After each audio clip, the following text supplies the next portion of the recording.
Siguradong bilib na bilib ang mga pamilya nyo sa inyong performance. Wow naman. Ay, coaches, tulungan natin si Coach Billy na magdesisyon. Coach Pablo, ano ba ma-advise natin kay Coach Billy? Bahala ka dyan. Salamat, Coach Pablo. Hindi. Natuwa lang ako kasi parang iba't iba sila ng personality pagdating sa boses. Si Yoon Hae, ano siya yung sa gitna eh. Parang ano. Tapos si Clet, very soft naman yung boses niya. Tapos pagdating kay Rexy, para siyang ano. Iba-iba sila. Iba-iba ng energy. Kaya ikaw na bahala. Ikaw may pili ng energy na gusto mo. Hindi ka nakatulong. Coach Sel. Coach Billy, alam mo kung ako sa'yo, Ano? ikaw na lang yung mag-ano. Umalis? Oo. Ako na lang umuwi. Yung isa na lang dyan, ipalit mo dyan para Tama. yung dalawa magtuloy sa kompetisyon. Tama. O sige, ingat kayo guys ha. Coach Billy, eto na. Ready ka na ba? I'm sorry, I have to choose one. I love all three of you. Mahal na mahal ko kayo. And I'm sure magkikita-kita pa rin tayo. Kasi hindi kayo magsa-stop sa pangarap nyo. So, ang pipiliin ko na makapasok sa susunod na round, congratulations,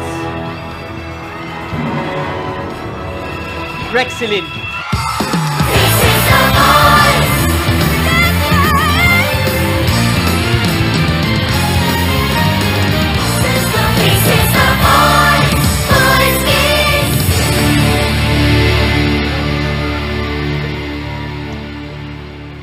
I love you girls. Thank you very much.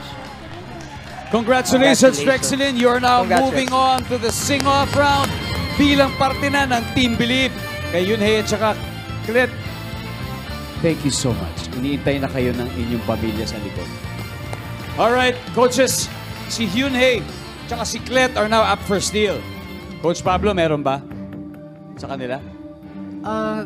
Parang hindi muna ako. Wala. Coach Tel?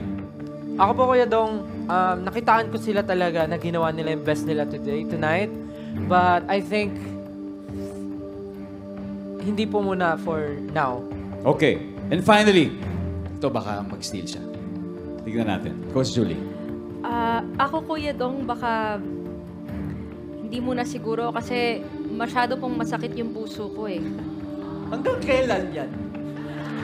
Hanggang next year to. Next season. Understood. Understood. Alright.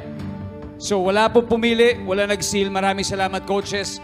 Woo! Mga kapuso, isa pang heart-stopping battle ang aabangan natin. But for now, huminga muna tayo as we await the next team dito sa The Voice Kids.